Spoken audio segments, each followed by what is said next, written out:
Assalamualaikum warahmatullahi wabarakatuh. Kami dari kelompok 2 akan mempresentasikan tentang penyusunan karya tulis ilmiah makalah dan artikel jurnal ilmiah. Perkenalkan, kelompok kami yaitu Nur Aisyah, yang kedua Lisma Khofifah, yang ketiga Vina Nikmatun Najah, yang keempat Mega Yuni Arianti, yang kelima Muhammad Alif Saifuddin, yang keenam Fatihatul Ulia. Langsung saja, saya Mega Yuni Arianti akan menjelaskan tentang pengertian makalah dan artikel jurnal ilmiah. Yang pertama, pengertian makalah. Makalah merupakan karya tulis ilmiah yang mengkaji suatu masalah sebagai hasil kajian yang disampaikan dalam tugas perkuliahan yang diberikan oleh dosen harus diselesaikan secara tertulis. Yang kedua, pengertian artikel jurnal ilmiah. Secara sederhana, artikel merupakan salah satu bentuk karya tulis yang diterbitkan di media cetak atau elektronik bertujuan untuk menyebarkan berita, hasil penelitian, analisis akademis, atau debat. Pengertian artikel menurut para ahli. Menurut Sumandiria, pengertian artikel adalah sebuah tulisan lepas yang berisi tentang opini ataupun pendapat seseorang yang mengulas tuntas terkait suatu masalah yang bersifat aktual dan umumnya kontroversial, yang tujuannya memberitahu, mempengaruhi, menghibur, dan juga meyakini para pembaca. Yang kedua, menurut Al-Aqli, definisi artikel adalah sebuah tulisan yang ditulis dari masing-masing disiplin ilmu serta setiap pembahasannya yang dikaji maupun diselesaikan secara tuntas, jelas, dan tegas sehingga pembacanya bisa mengambil intisari karangan yang ditulis tersebut. Yang ketiga, menurut Rillan, makna artikel adalah karangan tertulis dengan panjang tak tertentu yang tujuannya untuk menyampaikan gagasan serta fakta dengan meyakinkan, mendidik, ataupun menghibur.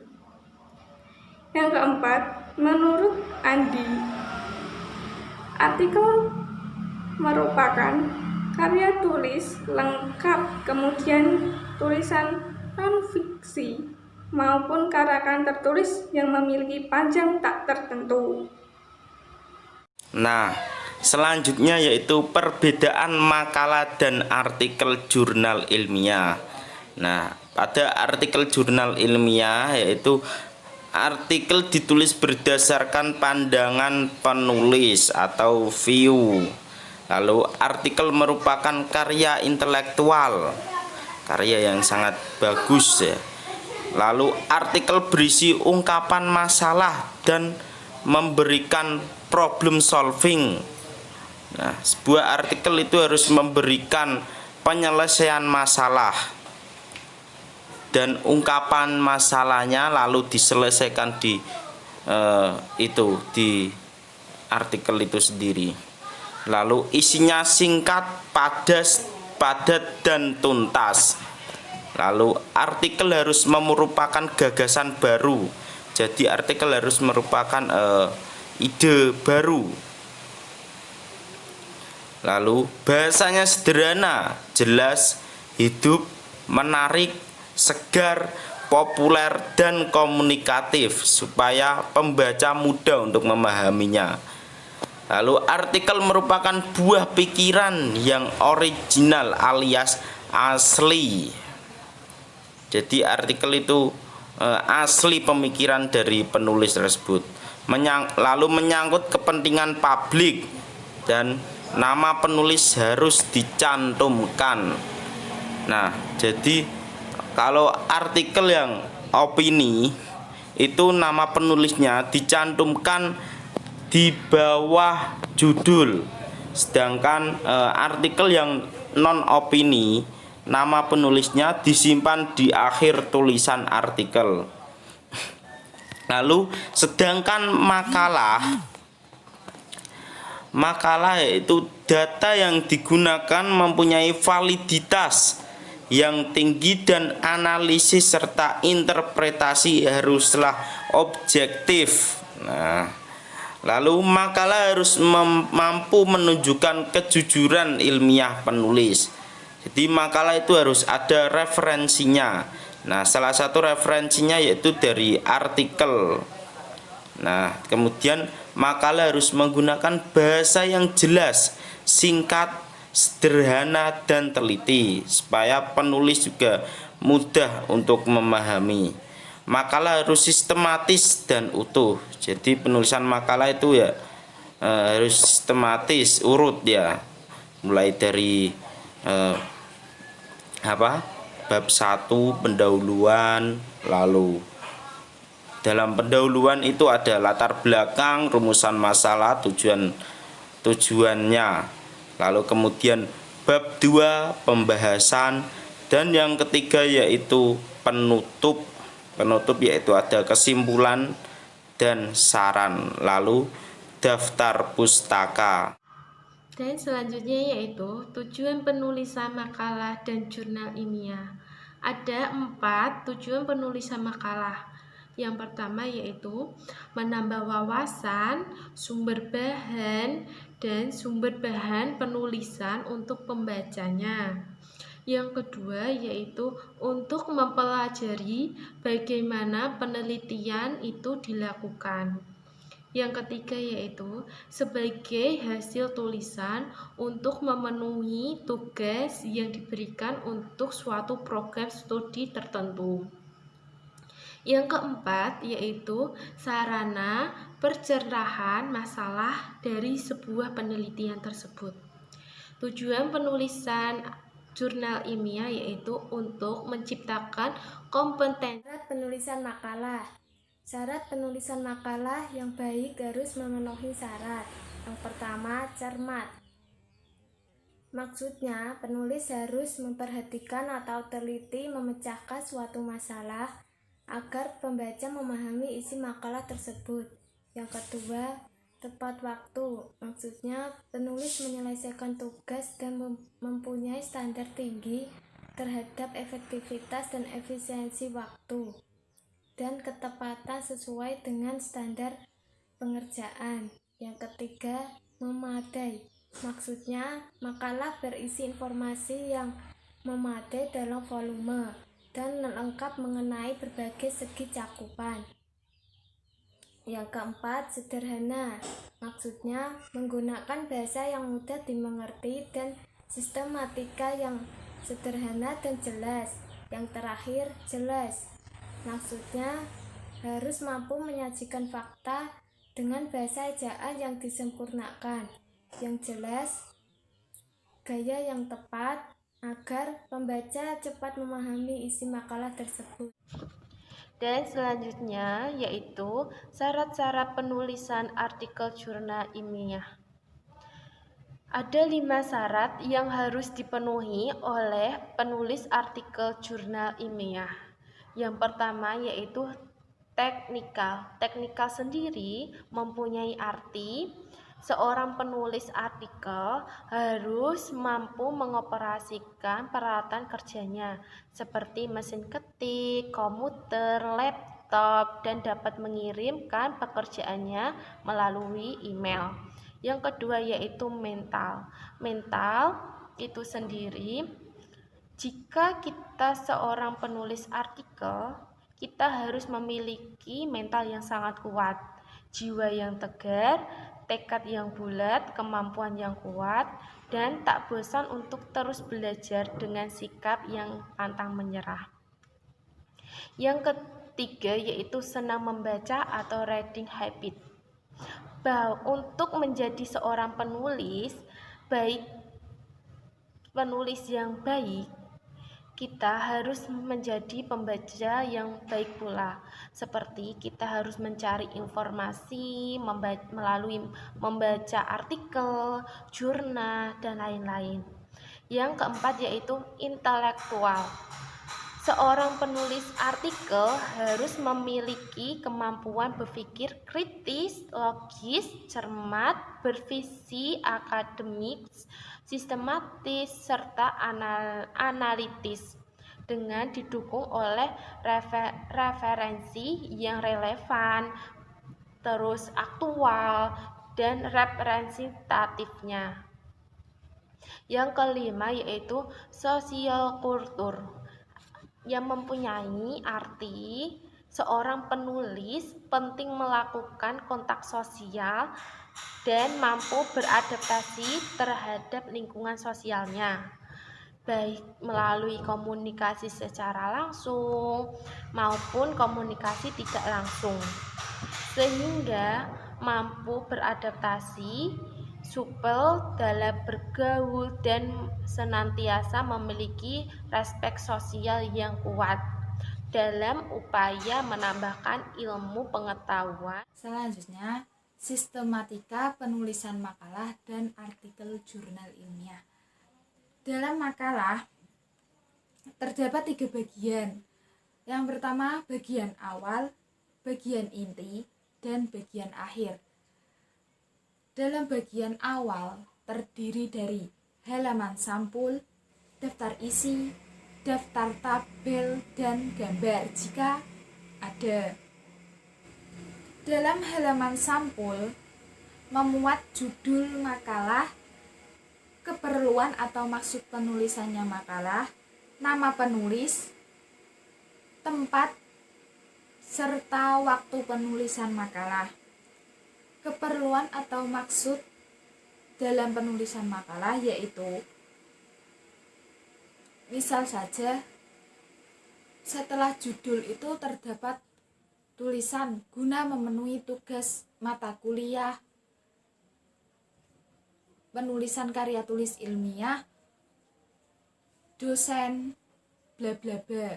Biasanya juga setelah judul langsung mata kuliah penulisan karya tulis ilmiah, dosen, bla bla bla. Tempat dan waktu yang dimaksud dapat berisi tempat dan waktu yang telah dipaparkan makalah. Nama pelengkap meliputi universitas, fakultas, dan jurusan yang letaknya berada di bawah. Yang kedua, daftar isi. Daftar isi, dalam daftar isi, pembaca dapat dengan mudah menemukan bagian-bagian yang membangun makalah. Yang ketiga, daftar tabel dan gambar. Dalam penulisan daftar tabel dan gambar ini, maksudnya untuk memudahkan pembaca menemukan tabel maupun gambar yang terdapat dalam suatu makalah,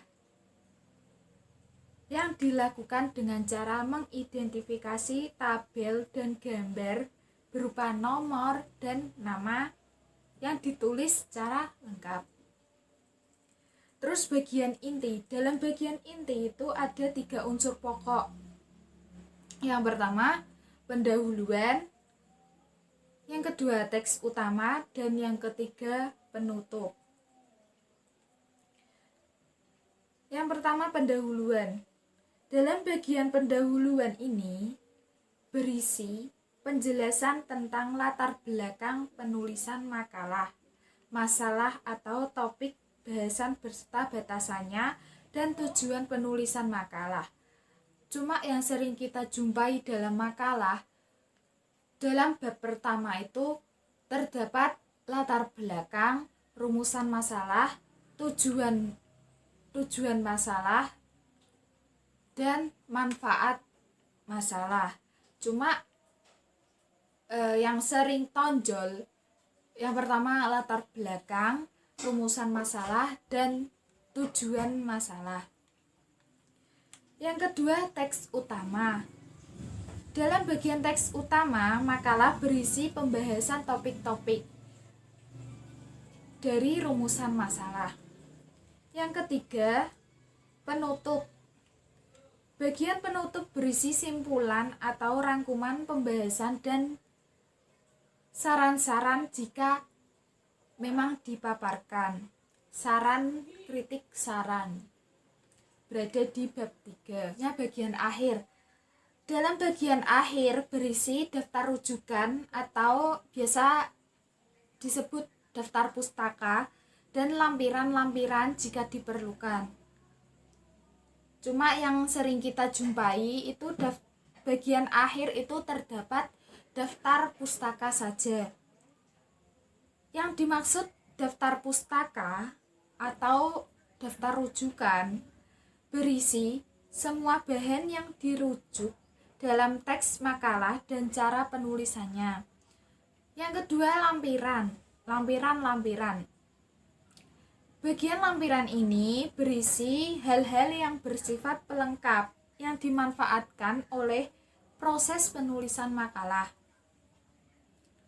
Hal-hal yang dimaksud itu berupa data, baik berupa angka-angka maupun berupa deskripsi verbal, dan yang dipandang sangat penting. Selanjutnya, sistematika artikel jurnal ilmiah. Sistematika artikel hasil penelitian atau disebut artikel jurnal ilmiah terdiri dari judul, sponsor, abstrak dan kunci, pendahuluan, metode, hasil, pembahasan, simpulan, dan yang terakhir daftar rujukan atau daftar pustaka. Tidak berbeda dengan makalah, juga ada daftar pustaka. Langsung saja, yang pertama judul. Judul artikel hendaknya informatif, lengkap, tidak terlalu panjang atau tidak terlalu pendek, artinya sedang, yaitu antara 5-15 kata. Judul artikel sendiri memuat variabel-variabel yang diteliti atau kata kunci yang menggambarkan masalah yang diteliti. Yang kedua, di dalam PPT sebenarnya ada nama dan institusi penulis. Nama penulis artikel ditulis tanpa disertai gelar akademik atau gelar lain apapun. Nama lembaga tempat kerja peneliti ditulis sebagai catatan kaki di halaman pertama tanpa disertai jabatan apapun. Jika lebih dari 2 peneliti, hanya nama peneliti utama saja yang dicantumkan di bawah judul. Nama peneliti lain ditulis dalam catatan kaki. Yang ketiga, sponsor. Dalam sponsor, nama penelitian ditulis sebagai catatan kaki di halaman pertama atau di bagian akhir teks sebelum daftar rujukan atau daftar pustaka. Selanjutnya akan dijelaskan oleh Mbak Vina Nikmatun Najah. Tulisan jurnal ilmiah yang ketiga yaitu abstrak dan kata kunci. Abstrak berisi tentang pernyataan ringkasan yang padat tentang ide-ide yang paling penting. Abstrak memuat masalah dan tujuan penelitian, prosedur penelitian, dan ringkasan hasil penelitian. Sedangkan kata kunci adalah kata pokok yang menggambarkan masalah yang diteliti atau istilah-istilah yang merupakan dasar pemikiran gagasan dalam kerangka asli berupa kata tunggal atau gabungan kata. Yang keempat yaitu pendahuluan. Bagian ini menyajikan kajian pustaka yang berisi paling sedikit tiga gagasan, yaitu yang pertama latar belakang atau rasional penelitian, yang kedua masalah dan wawasan rencana pemecahan masalah, dan yang ketiga rumusan tujuan penelitian atau harapan penulis tentang manfaat hasil penelitian tersebut. Bagian pendahuluan ini harus disertai dengan rujukan yang bisa menjamin otoritas penulisannya. Yang kelima yaitu metode. Bagian ini menyajikan bagaimana penelitian itu dilakukan. Hanya hal-hal pokok saja yang disajikan, seperti bagaimana dikumpulkannya data dan siapa sumber data dan lain-lain. Yang keenam yaitu hasil. Bagian hasil adalah bagian utama artikel ilmiah. Oleh karena itu, biasanya bagian ini merupakan bagian terpanjang. Bagian ini menyajikan hasil analisis data yang dilaporkan adalah hasil bersih analisis data. Yang ketujuh yaitu pembahasan. Bagian ini berisi pemaknaan secara substansial atas hasil analisis dan perbandingan dengan temuan-temuan sebelumnya berdasarkan hasil kajian pustaka yang relevan, mutakhir, dan premier. Yang ke-8 yaitu simpulan, yaitu berisi tentang ringkasan dan uraian yang disajikan pada bagian hasil dan pembahasan. Yang ke-9 yaitu daftar rujukan atau pustaka, yaitu berisi semua yang dirujuk dalam teks yang berasal dari sumber yang relevan. Daftar pustaka harus lengkap dan sesuai dengan rujukan yang disajikan dalam artikel itu. Sekian presentasi dari kelompok kami, kurang lebihnya mohon maaf. Wabillahi taufik wal hidayah. Assalamualaikum warahmatullahi wabarakatuh.